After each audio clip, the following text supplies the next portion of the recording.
parole que puisse exprimer cela, cet attachement à lui. Que tu sois réellement une offrande entre ses mains et que ça soit une offrande de bonne odeur. Que le Seigneur agrée. Je t'invite à passer un temps dans la contemplation, un temps de consécration, un temps qui sera qualifié d'intime. Vis cette intimité avec le Seigneur. Sors les paroles intimes. Oh Seigneur Jésus. Gloire à toi, Seigneur.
Saint-Esprit qui le réclame. Non, les bons bergers le réclament. Les bons bergers te réclament. Les bons bergers réclament ma famille. Les bons bergers réclament mes collègues. Alléluia. Nous reprenons nos places. Nous laissons la place au bon berger de nous parler encore ce matin. Voir comment les gens sont en train de croupir, de souffrir, voire même des innocents qui souffrent. Moi et vous, nous sommes ici par la grâce divine. Amen. Allez dans les morts, parce qu'il m'arrive parfois de faire des prélèvements dans les morts. Pourquoi? Parce que s'il y a une réquisition qui vient du parquet, et on demande à l'INRP d'aller prélever les échantillons. Et j'ai fait partie de l'équipe qui va prélever les échantillons chez les morts, dans les morts. Alors quand vous voyez les morts étalés comme des poissons fumés, ça bouge, ça fait frémir. C'est pourquoi je tiens à remercier Dieu pour cette grâce. Amen. Nous allons lire la parole de Dieu. Dans Marc 16, premier au 16e verset. Si quelqu'un peut nous lire.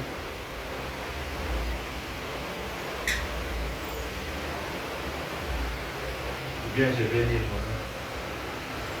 Quelqu'un peut nous lire.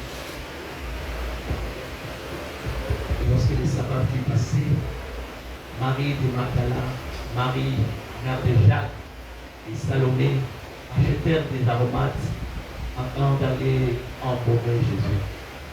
Puis il leur dit, allez par tout le monde et prêchez la bonne nouvelle à toute la création. On parle de toute la création. Voici mon texte.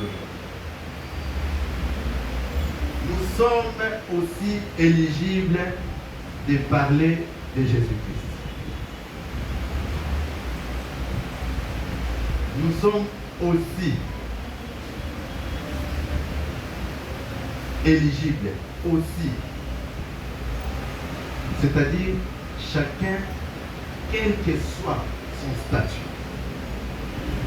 Statut social, statut de la maladie. Nous on dit statut sérologique. Tout statut confondu. Nous sommes aussi éligibles pour annoncer la bonne nouvelle à toute la création. Ce verset me fait beaucoup revivre, me souvenir de mon histoire personnelle. Pourquoi je dis ça? Il y a quelques semaines, le berger était ici. Pendant son retour de Malé-Parcours, il nous a annoncé qu'il a laissé l'équipe en train de travailler. Il y avait l'évangélisation. Et aussi à Likassi, au niveau du parc de Likassi, ceux qui connaissent Likassi, il y avait aussi un travail acharné de Dieu pour pouvoir récupérer les âmes. Le jour qu'il parlait, il m'a fait souvenir parce que dans ce parc-là, moi j'avais cru au Seigneur. C'était très longtemps. Ceux qui connaissent Likassi connaissent le parc dont je parle. J'ai cru au Seigneur parce que il y a des gens qui m'ont parlé. J'avais cru au Seigneur, j'étais en 5e des humanités. Moi, j'ai fait les maths physiques. Les collègues qui font les maths physiques, je vous salue. Alors, il y a deux serviteurs de Dieu qui avaient prêché chez nous là. C'était le pasteur Magellan et le pasteur Mwamba. Là où ils sont, que Dieu les bénisse. S'ils sont plus de ce monde, Dieu se souvient d'eux. Parce que moi, je suis issu de leur prédication pour moi. Mais ces gens ont travaillé ce jour-là, ils ont frappé sur les rochers. Et moi, j'avais cru. Mais avant eux, il y a des gens qui ont parlé avec moi.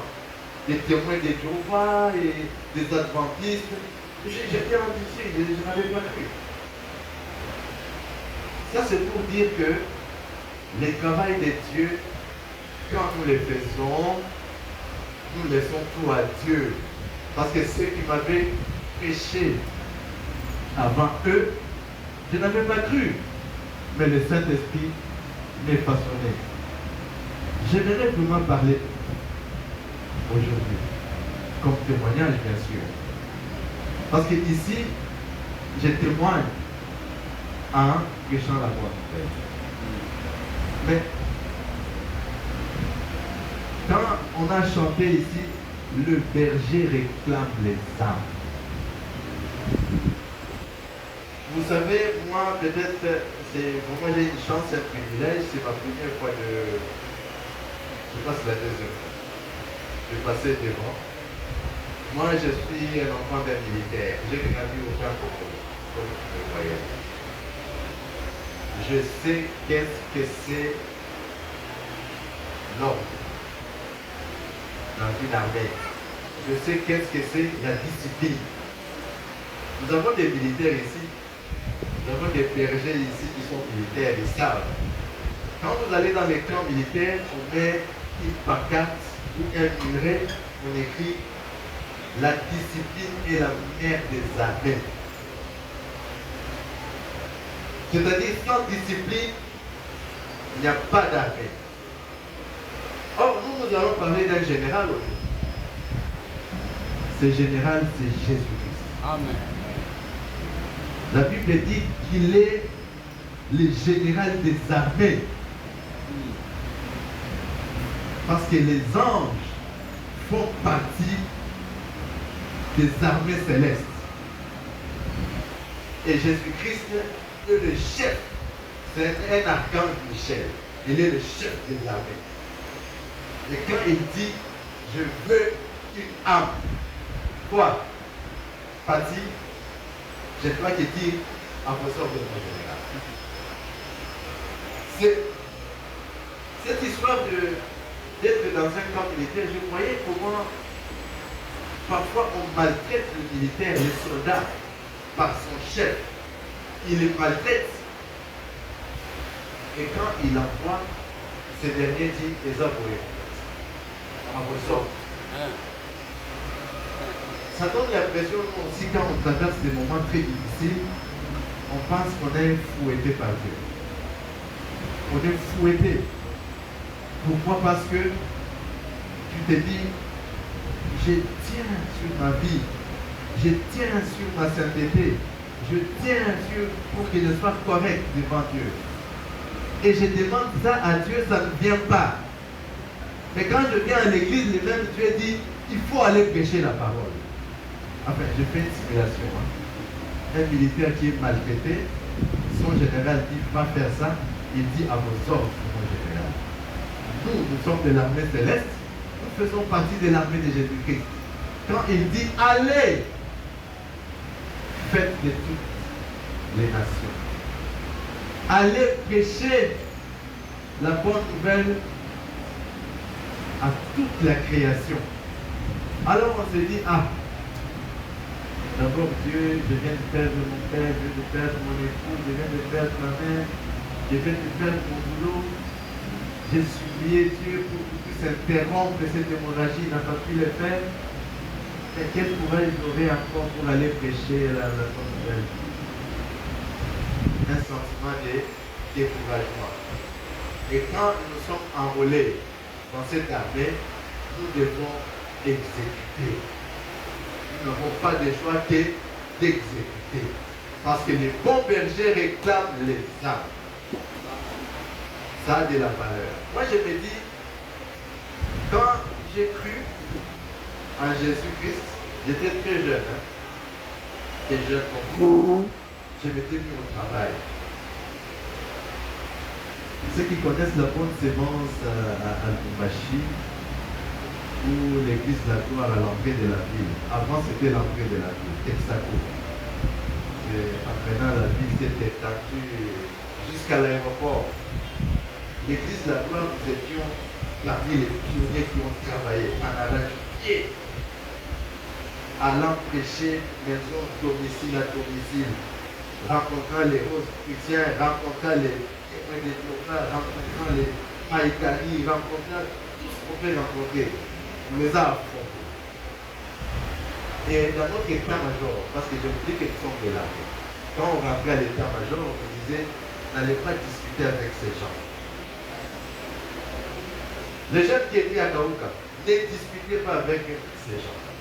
Présentez Christ. Les restes suivent.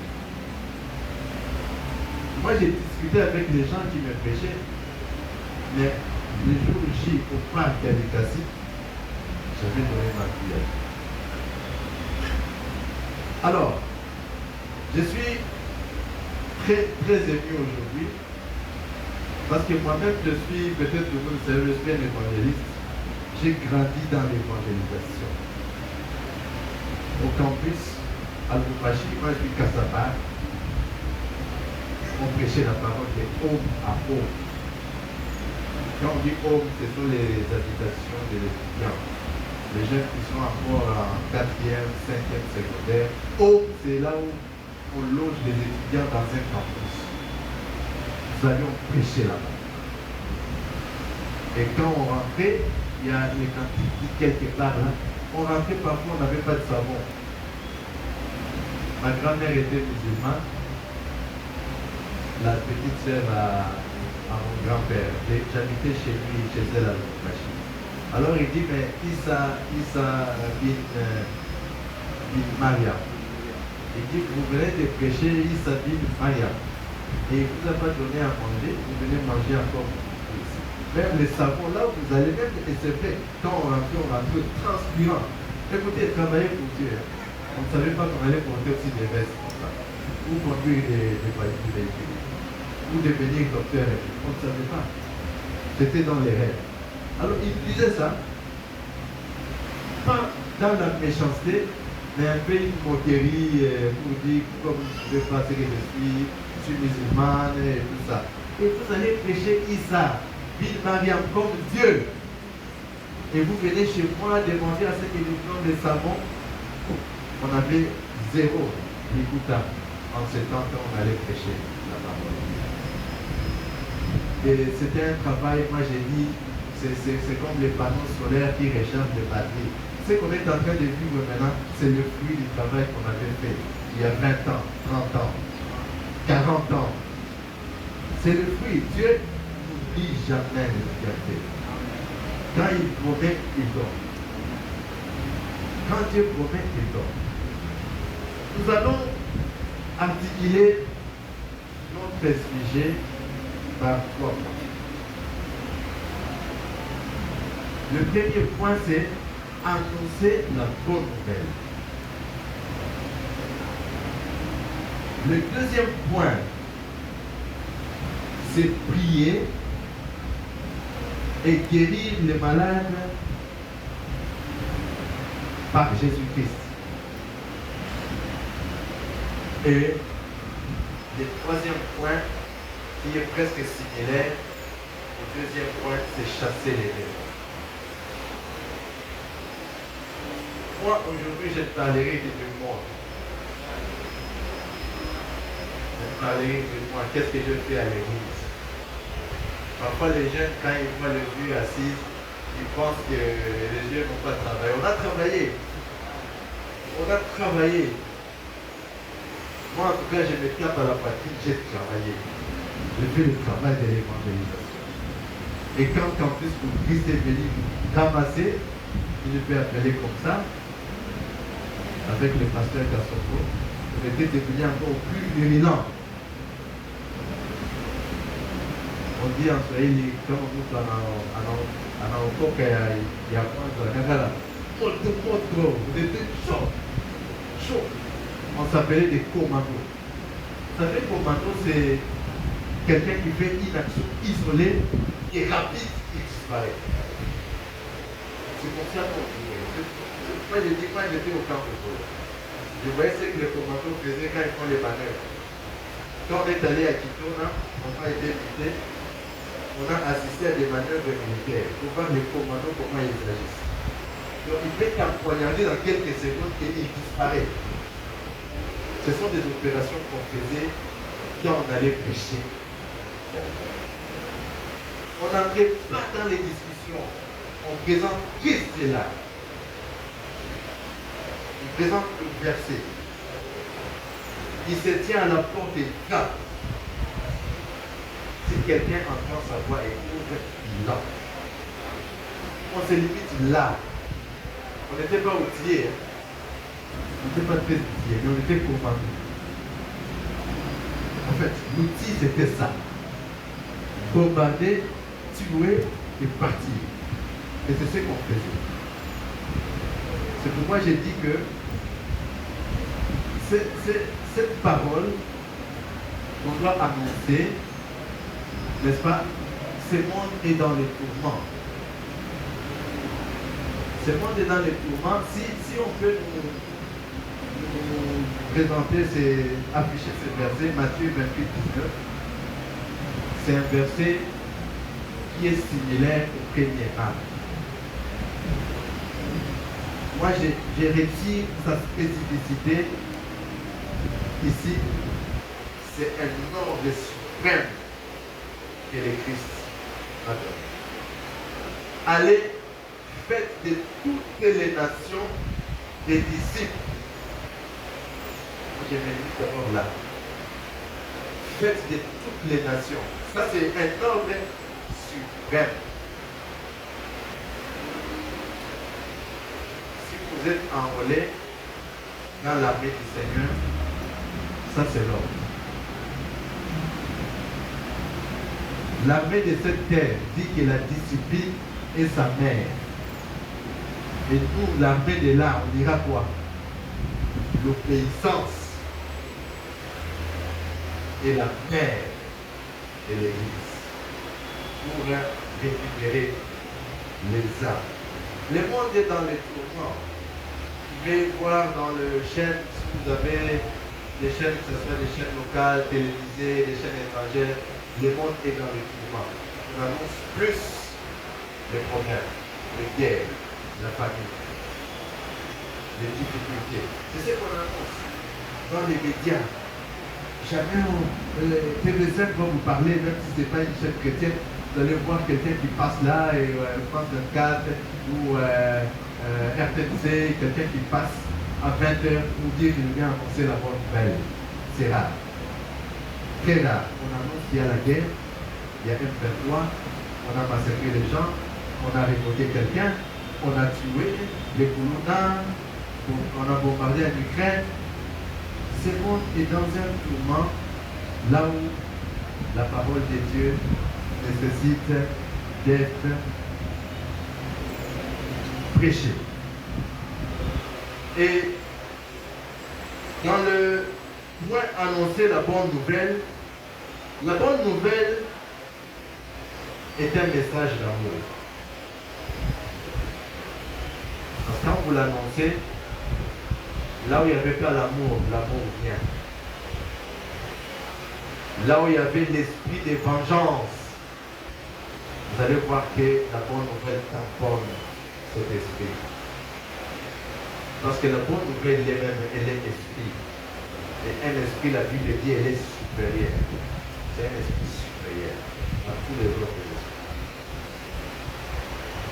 Donc quand vous annoncez la bonne nouvelle, c'est un avantage que nous tirons comme un job, comme boulot. C'est vraiment un avantage. Vous savez, le berger avait parlé une fois du centenier. Et je crois qu'il a dit que tout le monde à son niveau, toute catégorie, toute création, la marque 16. Toute création doit annoncer la bonne nouvelle. Tout statut confondu. Si vous êtes statut sérologique, VIH, vous devez annoncer.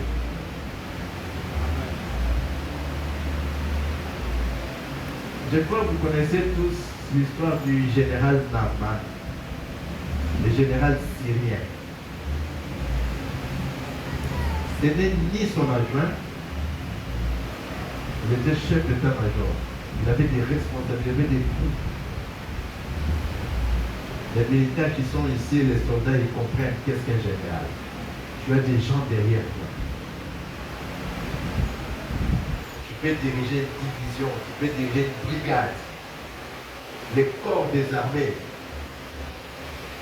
ni son adjoint, ni ses gardes de corps qui sont proches de lui, ni sa femme. C'est la bonne à sa femme, la domestique, qui a fait connaître Naaman la parole de Dieu. D'abord, on a dit quoi? Pourquoi le général était lépreux? Pour ceux qui ne connaissent pas. Quand vous voyez les gens s'habiller en tenue, en veste, vous ne savez pas ce que ce sont. Qui connaît mon statut sérologique? Qui connaît la maladie que j'ai fait? Personne. Qui connaît que j'ai fait l'hypertension? Personne. Qui connaît que je suis VIH positif? Personne. Et le général était lépreux.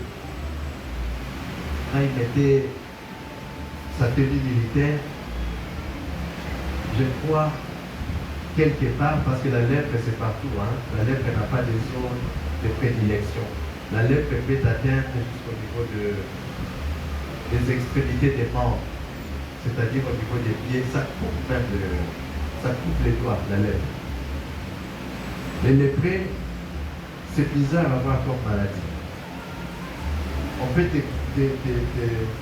t'extirper les doigts parce que les doigts est gangréné déjà de la lèpre, afin du microbe qui attaque la lèpre. Je crois quand chaque fois le général entrait, sortait, la domestique voyait, il voit que non, papa a la maladie. Il ne savait pas dire, il ne peut pas approcher papa, il ne peut pas approcher le général. Mais il peut bien approcher la femme du général qui est sa maîtresse. Il a dit, mais maman, est-ce que papa ne peut pas aller voir un serviteur de Dieu? Je connais un serviteur de Dieu puissant qui peut les guérir de cette maladie. Qu'est-ce que je voulais dire par là? Une domestique qui fait convertir un général. Pendant que ses adjoints, son équipe, ses secrétaires, à qui il donnait des correspondances à tout moment, ne savaient pas les faire. C'est pour dire, moi et vous, nous sommes aussi éligibles pour prêcher la parole. Quel que soit là où tu es éligible. Il ne faut pas dire, ah, moi je ne rencontre pas beaucoup de gens, aller prêcher là, comme l'église demande. D'ailleurs, je n'ai pas le temps. Oui, tu n'as pas le temps. Mais là où tu es, tu deviens comme la domestique du général Naaman. Tu peux leur dire, la parole de Dieu est là. Jésus-Christ est à ta porte. Elle est en train de frapper. Si tu entends sa voix, il entrera chez toi, dans toi. Il soupera, il mangera avec toi, il dînera avec toi. Et tu deviendras le temple de son esprit. Ça, ce point, ça me fait rappeler beaucoup de choses. Ça me fait rappeler parce que, c'est vrai, moi, dans la maison, je n'ai pas pu convertir ma grand-mère. Elle est morte musulmane. Mais je l'ai prêché. Je l'ai prêché. Et aussi, on ne sait pas, à la fin, quand quelqu'un meurt, parfois, il est seul avec Dieu. Quand il est en train de se battre sa maladie, parfois, il est seul. Et il peut dire un mot dans son cœur, et une fois, il est parti. Nous avons fait notre travail. La domestique, Naaman a fait son travail. Et où est ton travail à toi? Où est ton travail? Tu fais un bilan, une rétrospection pour dire le travail que tu as fait. Et c'est toi avec ton Dieu. C'est pas tout. Dieu dit seulement, je réclame les âmes. Et il dit, va. Il te dit, va. Il me dit, va. Ça, c'est maintenant notre relation avec Dieu. Je suis son fils, il est mon père. Maintenant, dans la communion avec Dieu, Dieu te réclame d'aller. Ah, papa, bonjour, bonjour. Je vais laver cette chaise-là. Oui, papa, je vais le faire. Papa va au travail et rend la chaise à laver. C'est ça, il y aurait une communion entre toi et ton Dieu. Non. Il n'y aura pas de communion. Il ne sera pas d'accord avec toi. Non. Notre église a opté pour gagner les âmes. Et ça a un gain, comme j'ai commencé. Gagner une âme, ça a un gain. On ne mesure pas les retombées de gagner une âme. Il y a plusieurs retombées. Plusieurs. Et la fin, c'est quoi? C'est hériter les royaumes. Parce que toi, on t'a fait hériter déjà les royaumes. Et la Bible dit quelque part que nous serons comme des étoiles. Nous serons comme des étoiles. Les étoiles, quand tu regardes la nuit, il y a des étoiles. Il y a des étoiles qui brillent. Il y a d'autres qui sont comme des bougies. Il y a d'autres qui sont c'est comme une lampe LED quand la pile termine. C'est à peine que vous voyez. Nous serons comme ça. Il faut être comme une lampe LED en phase de déchargement d'une pile. Je pense. Dire que non, mais moi, on m'a prêché, c'est fini. Hein. Je vais à l'église, je respecte la parole de Dieu. Non! Communier avec Christ, va.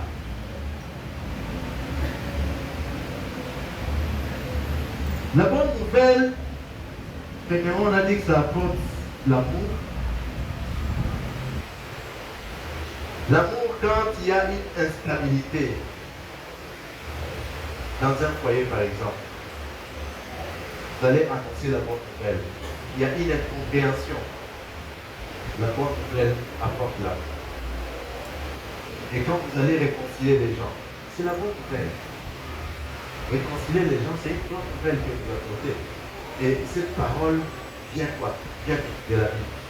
La bonne nouvelle est un message qui communique la joie et la paix. Tu peux être persécuté. Tu peux avoir des problèmes. Parfois, les gens viennent te dire laisse seulement. Moi-même, j'en suis témoin. J'ai rencontré ces derniers temps, j'ai eu beaucoup de difficultés au niveau professionnel. Et qui persistent. Alors, je suis une fois au labo. Il y a quelqu'un qui est venu dire que non, professeur, j'ai rêvé que Dieu m'a dit que tu restes seulement tranquille, que tu ne parles pas beaucoup. C'est comme en train de faire l'esprit. Alors, moi, je m'étais dit dans moi, non, je ne peux pas laisser, je suis dans mes droits de réclamer. Et quand j'ai réclamé, on est en train de me frapper davantage. Mais je suis dans mes droits. Il dit non, ça c'est seulement un conseil que je vais vous donner. En tout cas, moi j'ai rêvé ça. En tant que servante, je viens vous dire des choses. La bonne nouvelle est un message qui apporte la paix. Quand j'ai commencé à réfléchir à la maison avec mon épouse, on a dit, on remet entre les mains de Dieu. Cette torture passera. Et il y a 1 mois, 2 mois, depuis le mois de février, j'étais déséquilibré. Maintenant, je commence à retrouver la paix. La paix. Ce qu'ils font là, qu'ils fassent, qu'ils continuent, je vais trouver une paix. Vous savez, je peux illustrer ça dans Marc 4, je ne vais pas donner ça, Marc 4, 37 à 39 ans. Christ était dans la barque.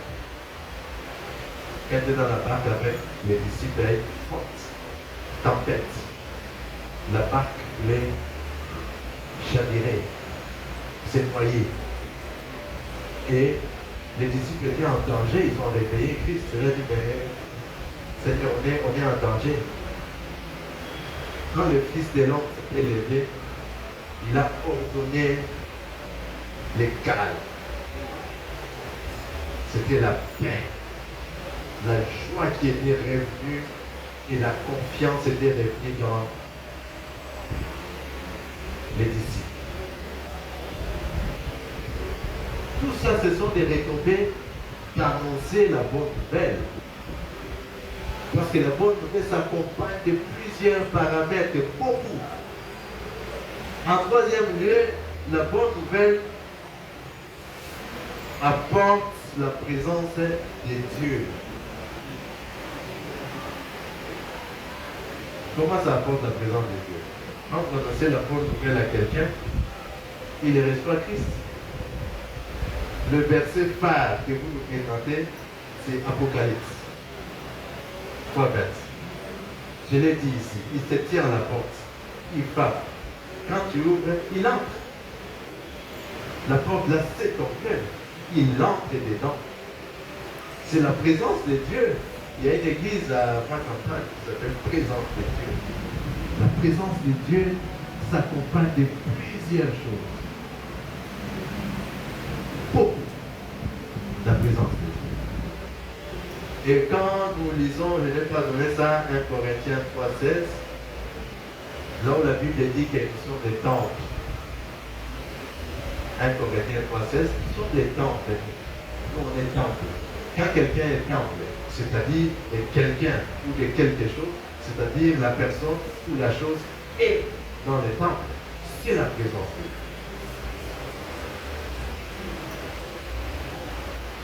Dieu. Le deuxième point, en dehors de d'annoncer la bonne nouvelle, il y a prier pour les malades et implorer leur guérison. Je reviens à moi. Quand j'ai été converti, on nous a mutés à... Parce que papa, quand il était militaire, il a quitté les services militaires, il était pensionné prématurément. Nous sommes allés à l'ICACI. Il a été engagé à la SNCZ. Il était inspecteur des corps, le corps de surveillance. Nous sommes allés à Polynésie. Et à Polynésie, j'étais devenu intercesseur. Et quand j'ai dit ici que la parole de Dieu apporte la guérison aux malades, c'est vrai. Moi, j'ai expérimenté ça. Moi, j'ai expérimenté, je demande à la personne qui était possédée, tu es qui? Il dit qui est dans lui. Il donne les noms. Je suis sa tante, je suis telle. Quand je priais, ce jour-là, je suis rentré à la maison, je commençais à louer Dieu. J'ai béni Dieu, j'ai dit, oh, ces histoires, c'est la vérité. Il n'y a que la sanctification qui amène à ça. Ça, c'est un autre débat. Mais le fait que Dieu était déjà dans moi, j'avais ouvert ma porte, j'ai travaillé arrache-pied dans l'évangélisation et entrer dans le ministère d'intercession. Quand on priait pour l'église, on priait pour les malades. Je vous dis, les démons partaient quand on priait. J'ai dit, oh, non, c'était bon. Donc Dieu peut faire beaucoup de choses dans un être humain sans qu'il les sache. Ça, c'était une confiance qui était revêtue dans moi. Une confiance, je peux illustrer ça dans Acte 3, 1, 8. Je ne sais pas si je vais donner ces versets. Acte 3, 1, 8. Si on peut lire vite. Acte 3, Acte des Apôtres, 3, 1, 8. je n'ai pas donné ça. En fait, là, je voulais parler de Pierre et des gens qui allaient au temple pour prier. Il y avait un paralytique. On venait exposer, je m'excuse les termes, chaque matin ou chaque 9 heures, avant 9 heures, avant que l'étude commence, on vient exposer les paralytiques. Et la Bible dit, ces paralytiques étaient des naissances. C'est-à-dire en médecine, c'est une monstruosité. Une monstruosité, ce n'est pas seulement avoir un œil.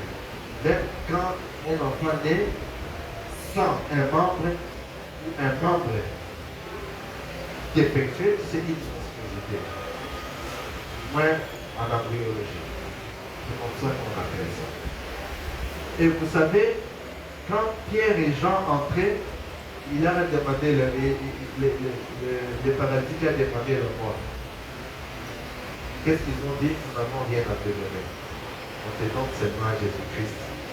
Lève-toi et marche. Ces gens étaient pompés de la parole. Pierre était pompé de la parole de Dieu.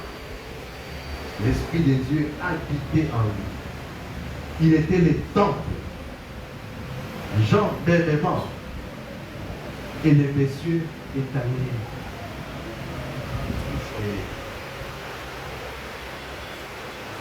Ça, c'est quelque chose de très important. Il y a des gens qui peuvent venir chez vous, vous n'avez pas l'argent.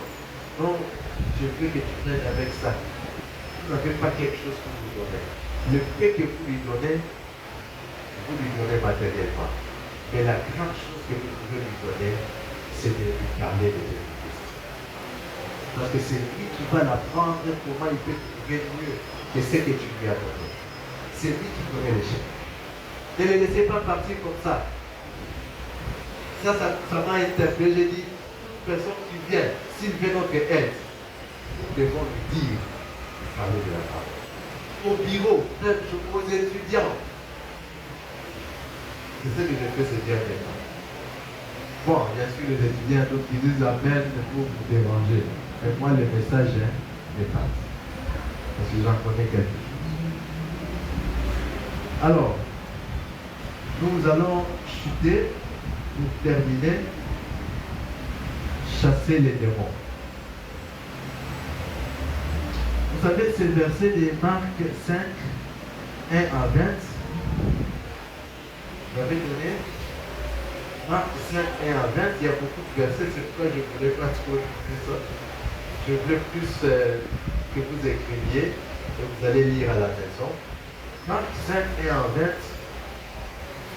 20, là en fait, le Christ est débarqué d'une part. Il y a un homme qui était emprisonné par les esprits mystiques, les esprits démoniaques. On l'enchaînait même, ce monsieur. À un certain moment, les gens qui l'enchaînaient ne parvenaient pas à le faire. C'est comme quand vous allez au CNPP, chez les neuropsychiatres. Il y a des malades qu'on a mis dans les chaînes, comme ça. Quand on donne les médicaments, on les lâche. Comme ça, il devient affaibli. Et puis, on sait que les médicaments vont agir pendant 6 heures du temps. Après 6 heures, le monsieur deviendra violent. Il peut faire du mal au personnel soignant, il peut faire du mal à ses voisins malades. Il faut encore l'enchaîner. On ne peut pas continuellement donner les médicaments, il faut l'enchaîner. Dès qu'il s'embrouille avec les chiens, à un certain moment, on donne les barbituriques pour les calmer, ainsi de suite. Mais ces messieurs, cet homme, à un certain moment, dans son village, ils étaient fatigués, ils avaient peur de l'enchaîner. Il avait lâché. Et le monsieur, quand il a vu Jésus-Christ débarquer, il dit, mais qu'est-ce que tu veux de moi? Et pour l'histoire, Jésus-Christ avait transplanté toute cette légion de démons, il a jeté ça dans les airs. Ça, vous connaissez, vous allez lire. Mais ce qui m'a frappé, ce monsieur, quand il s'est retrouvé guéri, lucide, il a suivi Christ, il a dit, je vais te suivre. Seigneur, je vais te suivre. Christ était cette réponse, quelqu'un dit oui, bien, comme ça j'ai un autre catholique. Mais là, il dit non, ne me suis pas. Parle là où tu vis. Raconte ce qui t'est arrivé. Parle de la parole de Dieu. Là où tu vis, parle de la parole de Dieu. La bonne, là où elle travaillait, elle a parlé de la parole de Dieu. Et vous, là où vous travaillez, parlez de la parole. Et c'est ça mon message de là. Là où vous vivez, parlez. Nous allons nous incliner. Voilà.